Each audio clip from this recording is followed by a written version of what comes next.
ওই দিন ছিল এক আপুর জন্মদিন আর ওই দিন প্রথমবারের মতো আমরা একা একা বের হয়েছি, মানে আমরা মেয়েরা একা একা বের হয়েছি, কেউ কারো হাজবেন্ড সাথে করে নেয়নি। আর বাহিরের আবহাওয়া দেখে হয়তো বুঝতে পারছেন সেদিন কতটা গরম পড়েছে। তো আমরা কোথায় গেলাম, কি কি করলাম, এই নিয়েই থাকবে আজকের এই ব্লগটি। আসসালামু আলাইকুম, কেমন আছেন সবাই? আপনাদেরকে আরেকটি নতুন ব্লগে স্বাগত জানাই।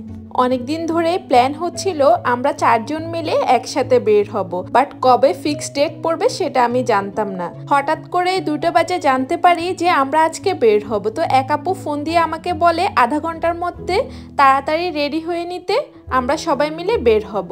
কিন্তু তাদের সে আধা ঘন্টা হয়েছে 4 ঘন্টা পরে। যাই হোক, আমরা রেডি হয়ে বাসা থেকে বের হয়ে গিয়েছি। তারপর প্রথমে যাচ্ছি একটি বেকারিতে, সেখান থেকে কেক নিয়ে নিয়েছে আর সাথে আমাদের জন্য এই জুসটিও নিয়ে নিয়েছে।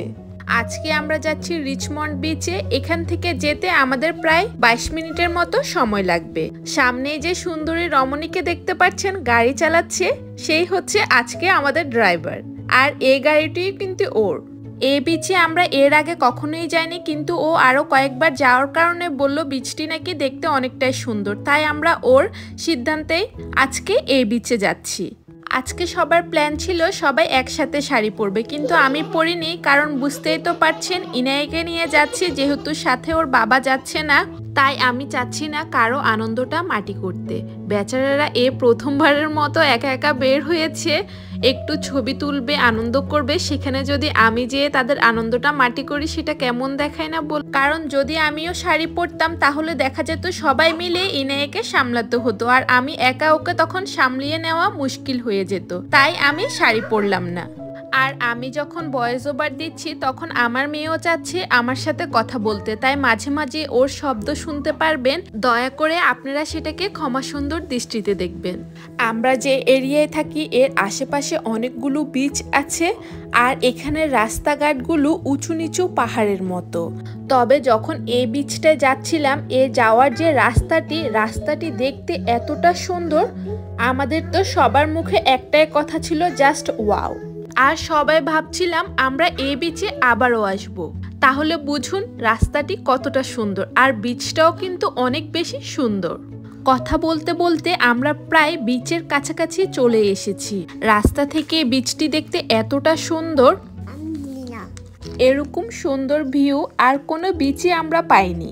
আর এই বিচের একপাশে বিশাল বড় এরিয়া জুড়ে রয়েছে পার্ক, যেখানে বাচ্চাদের খেলার মাঠও কিন্তু আছে। তো আমরা গিয়ে একেবারে উপরে পার্ক করেছি, কারণ উপর থেকে বিচের ভিউটা বেশি সুন্দর আসে, আর এখানে ছবি তুললে আরো বেশি সুন্দর লাগবে। তাই প্রথমে নিচে যাওয়ার সিদ্ধান্ত হলো, সবশেষে আমরা উপরে পার্ক করে উপর থেকে ছবি তুলছিল। আর সবাই যে বলে পাহাড় নাকি সমুদ্র, আমি তো ভাই সমুদ্র বলবো এক কথায়। যে কোনো বিচের পাড়ে আসলে আমার কাছে ছবি তোলা থেকে বসে বসে সেই জায়গাটা উপলব্ধি করতে বেশি ভালো লাগে।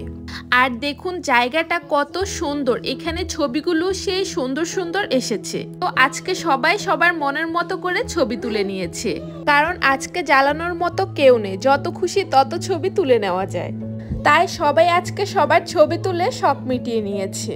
আর এদিক দিয়ে রাস্তাটা অনেকটাই ঢালু হওয়ার কারণে আমার ইনায়াকে চোখে চোখে রাখতে হয়েছে, তাই এখানে আসার পর ওকে আমার চোখে চোখে রাখতে হয়েছে। যাই হোক, আপনারা এবার একটু বিচের ভিউটা উপভোগ করুন, আমি এখন না হয় কথা না বলি।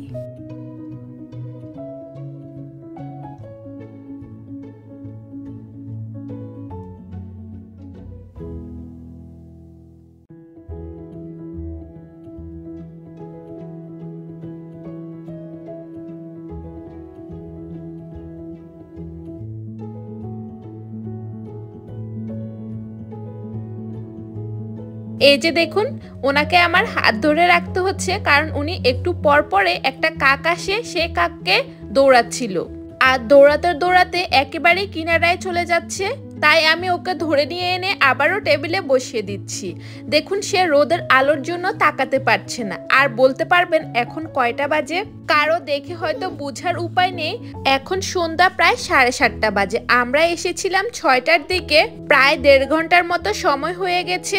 আর 8:30টার দিকে মোটামুটি এখানে অন্ধকার হয়ে যায়। তাই এখন অনেকটাই বাতাস শুরু হয়ে গেছে, আর যার কারণে সবার খুব বেশি ঠান্ডা লাগছিল। আর এখানে সবাই রিলস বানানোর জন্য ভিডিও করছিল। তারপর আমরা খাবার খেতে বসে যাব। খাবার খেয়ে তাড়াতাড়ি বাসার দিকে রওনা দিতে হবে, কারণ এমনিতে অনেকটা ঠান্ডা শুরু হয়ে গেছে। আর এর ফাঁকে দেখুন আমার মেয়ের খিদা লেগে গেছে। সবাই রিলস বানানোর জন্য ওর ওয়েট করার কোনো সময় নেই, তাই আমি ওকে বেঞ্চে বসিয়ে খাইয়ে দিয়েছি।